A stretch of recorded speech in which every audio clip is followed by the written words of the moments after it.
Good morning, students. Today we will continue our fourth chapter of history, the Mughals, class 7th. Yesterday we had read about Akbar,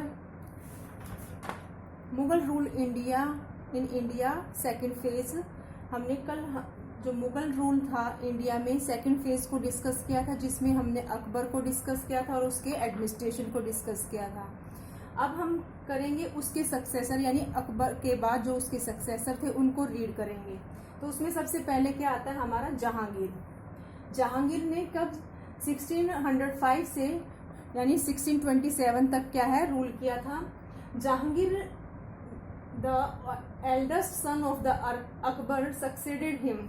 भी जो अकबर के बाद कौन मुगल शासक बना था, जहांगीर बना था। ठीक है। His father fondly called him Shekhu Baba. जो उसके फादर थे यानी अकबर थे, वो क्या है इसको जहांगीर को प्यार से क्या कहते थे बचपन में, शेखू बाबा। इसका पहले क्या नाम था, सलीम था। सलीम का नाम था इसका, इसी कारण वो जैसे जो अकबर था इसको क्या है शेखू बाबा कहते थे।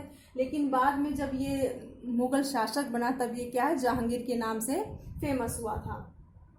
He brought an end the 4-decade long struggle with Mewar by defeating Rana in 1615 century।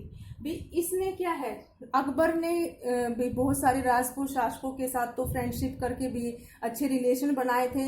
लेकिन जो राणा थे, जैसे महाराणा प्रताप राणा थे, उनके साथ क्या है उनका युद्ध चलता रहता था। और उसी सीरीज में ही brought an end the 4-decade long struggle with Mewar.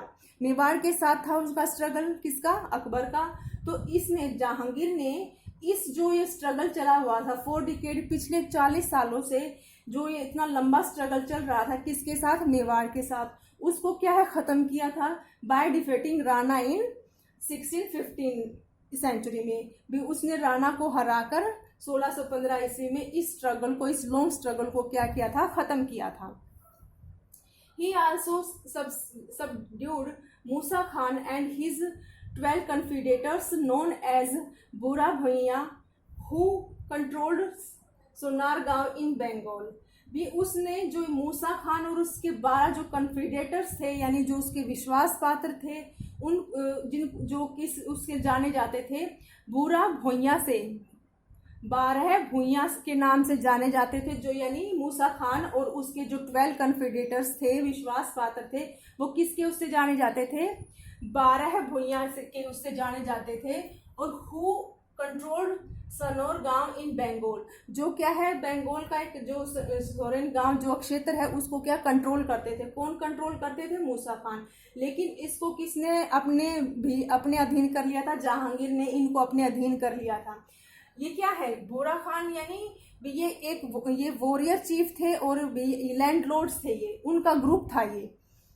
A number of people from Europe visited his court with the aim of securing trade concessions। भी इसी के काल में जब ब्रिटिश हमारे इंडिया में आए थे, किसके रूल में आए थे, जहांगीर के रूल में आए थे।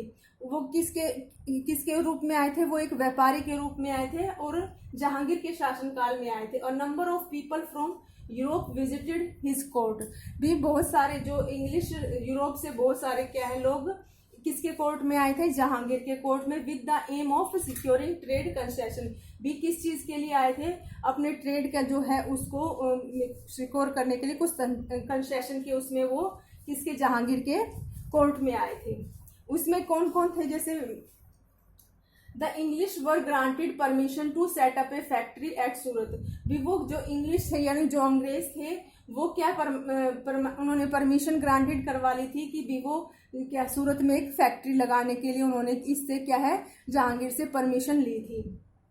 His wife Nur Jahan was a talented and intelligent women. जो इसकी वाइफ थी, जहांगीर की वाइफ, ये 12th वाइफ थी और लास्ट वाइफ थी नूरजहां। इसको क्या है, इसका नाम मेहरुनिसा भी था, लेकिन बाद में ये नूरजहां के नाम से फेमस हुई। Was a talented and intelligent women.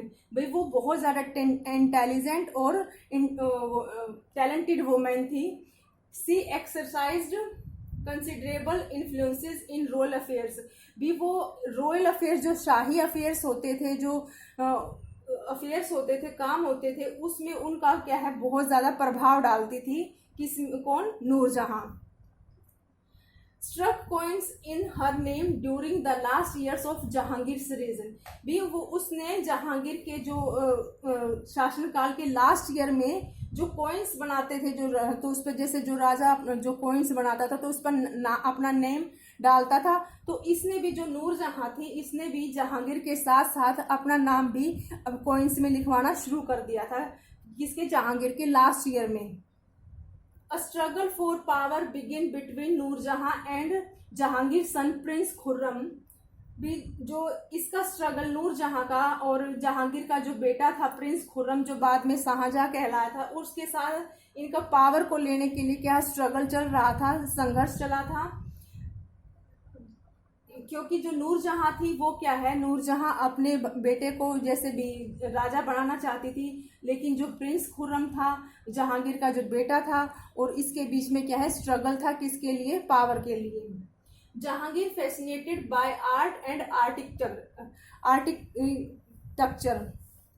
ये जो जहांगीर था वो आर्ट के प्रति और आर्किटेक्चर के प्रति बहुत ज़्यादा क्या था, भी मोहित था, या भी बहुत ज़्यादा उसके प्रति उसका बहुत ज़्यादा लगाव था। किसके प्रति? आर्ट के प्रति। His autobiography Tuzuk Jahangiri is a vital source of information about his region. भी उसकी एक ऑटोबायोग्राफी है, क्या है? तुझके जहांगीरी। भी इस बुक से उसकी जो उसका जो शासनकाल है उसके बारे में बहुत सारी क्या है इंफॉर्मेशन मिलती है। किससे? तुझके जहांगीरी से। अब हमारा आता है जहांगीर के बाद शाहजहां। इसका टाइम पीरियड कितना है? 1628 टू 58 सेंचुरी। ठीक है। Shahjahan the son of Jahangir ascended the throne in 1628। भी जहांगीर के बाद कौन राजा बना था? शाहजहां, यानी जो पहले जिसका नाम क्या था? खुर्रम था, प्रिंस खुर्रम, जिसका नूरजहां के साथ क्या था स्ट्रगल चला हुआ था। तो फिर उसके बाद ये शाहजहां के नाम से क्या है राजा बनता है। His name in Persian means, उसके नाम का पर्शियन में मीनिंग क्या होगा? King of the world. ठीक है। जो शाहजहां का जो मीनिंग है इन पर्शियन लैंग्वेज, तो क्या है? King of the world. During the region the 3 major Deccan states of Bijapur, Golconda, Ahmednagar were subjected. भी उसने अपने जो शासन के दौरान 3 जो मेजर डेक्कन स्टेट्स थी, कौन कौन सी? बीजापुर, गोलकुंडा और अहमदनगर को क्या है उसने अपने एम्पायर में क्या कर लिया था? मिला लिया था। The Padshahnama is official visual history of Shahjahan region. भी एक बुक है पातशाहनामा। भी इसमें क्या है? शाहजहां के रूल की क्या है, जो ऑफिशियल जो विजुअल से जो काम थे उनकी क्या है हिस्ट्री बताई गई है। किसमें?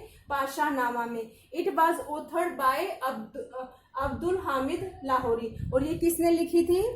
अब्दुल हामिद लाहौरी के द्वारा ये लिखी गई थी पातशाहनामा। इसमें क्या है शाहजहां के रूल की क्या है जो ऑफिशियल्स विजुअल्स हैं उनकी क्या है हिस्ट्री का पता चलता है हमें। और इसके अलावा एक और बुक है द शाहजहांनामा बाय इनायत खान।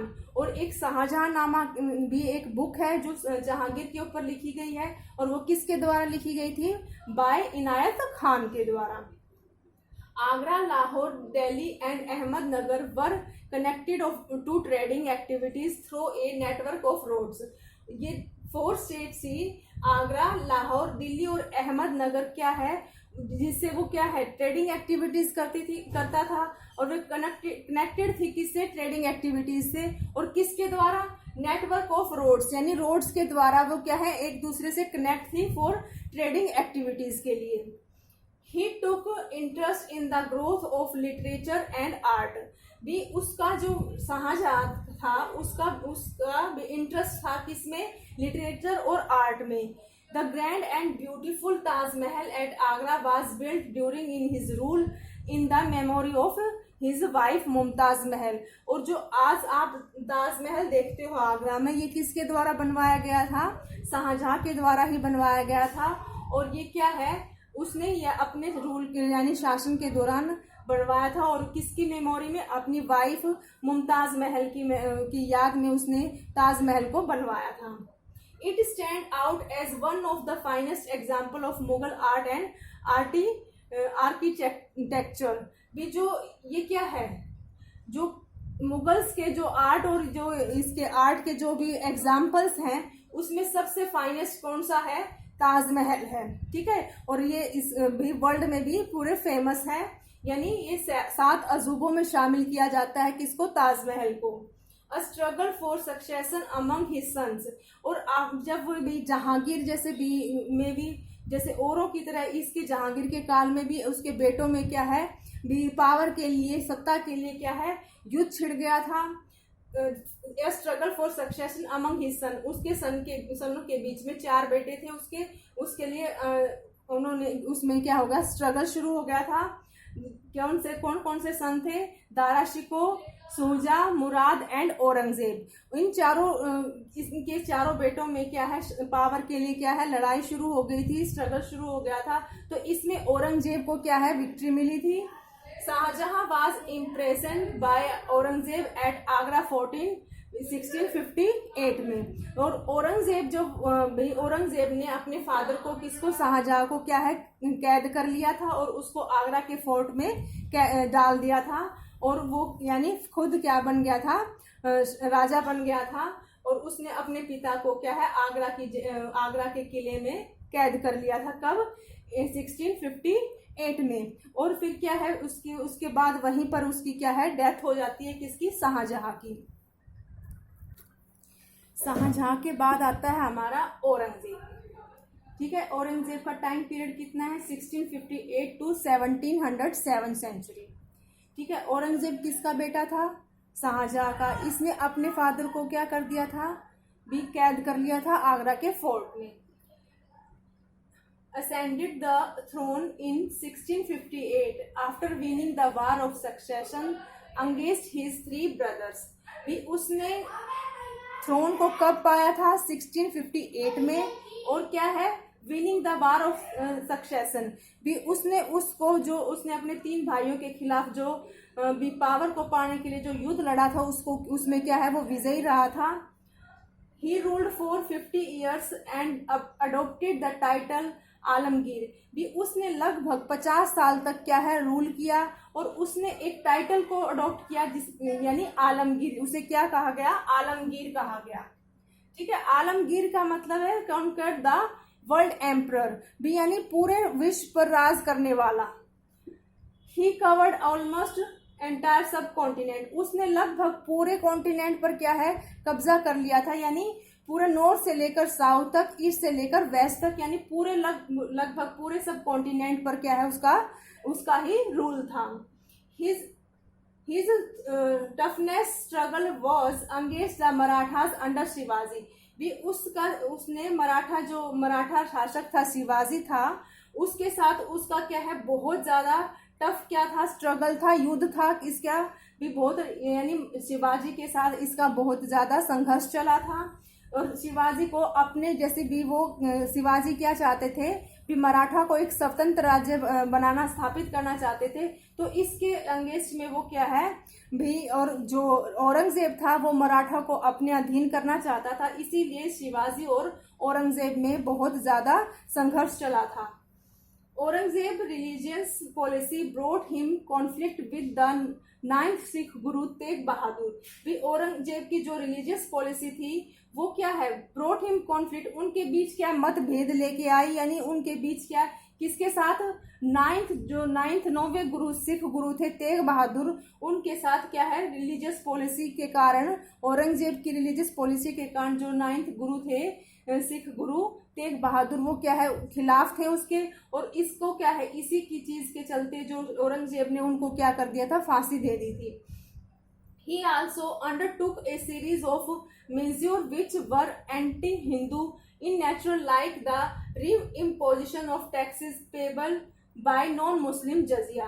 भी जो अकबर ने भी हिंदू और मुस्लिम की जो चीज को, यूनिटी को बनाने के लिए भी अच्छे रिलेशन करने के लिए उसने भी जो नॉन मुस्लिम जो वो थे टैक्सेस थे उनको क्या ख़त्म कर दिया था। जैसे प्रिविलेजेस टैक्सेस थे, हमने अकबर में रीड किया था, उसने जजिया था जो नॉन मुस्लिम टैक्स था, और प्रिविलेज टैक्सेस थे उनको क्या है उसने ख़त्म कर दिया था। जो हिंदुओं के द्वारा ही ये टैक्स दिए जाते थे, जो मुस्लिम रूलर्स के द्वारा उन पर लगाए गए थे। लेकिन जो औरंगजेब था उसने दोबारा से इस एंटी हिंदू नेशनल लाइक री इम्पोजिशन ऑफ टैक्सेस, और जो औरंगजेब ने इनको क्या है दोबारा से शुरू कर दिया था। नॉन मुस्लिम जो थे जजिया, जैसे जजिया था, जजिया क्या है, ये हिंदुओं के द्वारा दिया जाने वाला कर था, और इसने और अकबर ने इनको ख़त्म कर दिया था, लेकिन औरंगजेब ने इनको क्या कर दिया था, दोबारा से शुरू कर दिया था, यानी दोबारा से ये कर लगा दिए थे किस पर, हिंदुओं पर। Aurangzeb is remembered in history as an orthodox hard working and God fearing ruler. Aurangzeb को भी हिस्ट्री में एक ऑर्थोडॉक्स यानी रूढ़िवादी के तौर पर, हार्ड वर्किंग और क्या है गॉड फियरिंग रूलर के रूप में क्या है याद किया जाता है। ही केम बी रिगार्डेड एज ए जिंदा पीर और लिविंग संत, भी उसको क्या है जिंदा पीर या लिविंग संत भी कहा जाता है। Struggle against Marathas under Shivaji weakened the empire, भी जो उसका जो स्ट्रगल था बहुत लंबा चला था, किसके खिलाफ, मराठास के खिलाफ। तो इसके कारण वो क्या है युद्ध, और इसके अलावा बहुत सारे युद्धों में वो उलझा रहा था, और इसके कारण क्या है जो उसका एम्पायर था वो क्या हो गया, वीक हो गया था। हिज डेथ इन 1707 मार्क्ड ब्रिशली end of the great Mughals, और उसकी डेथ के बाद जो इतना बड़ा जो मुगल एम्पायर था वो क्या है, भी जो ग्रेट मुगल्स थे वो क्या है खत्म हो गए थे। It was followed by a war succession among his son and a gradual weakening of Mughals dynasty, भी जो उसके बाद वही जो war followed by a war succession, भी पावर्स को पाने के लिए जो युद्ध चलता था उनके बाद भी इसके कारण उनके सन के बीच में, औरंगजेब के बेटों के बीच में भी ऐसे ही भी ये वॉर हुआ था, भी उनके बेटों ने भी इसी को फॉलो किया था। तो इसके कारण क्या है उनके जो मुगल एम्पायर थे वो अंदरूनी क्या है वीक हो गया था, और इसके कारण क्या है जो मुगल डायनेस्टी थी वो क्या है कमज़ोर होती चली गई, और आखिर में उसका जो मुगल डायनेस्टी थी वो उसका क्या है अंत हो गया।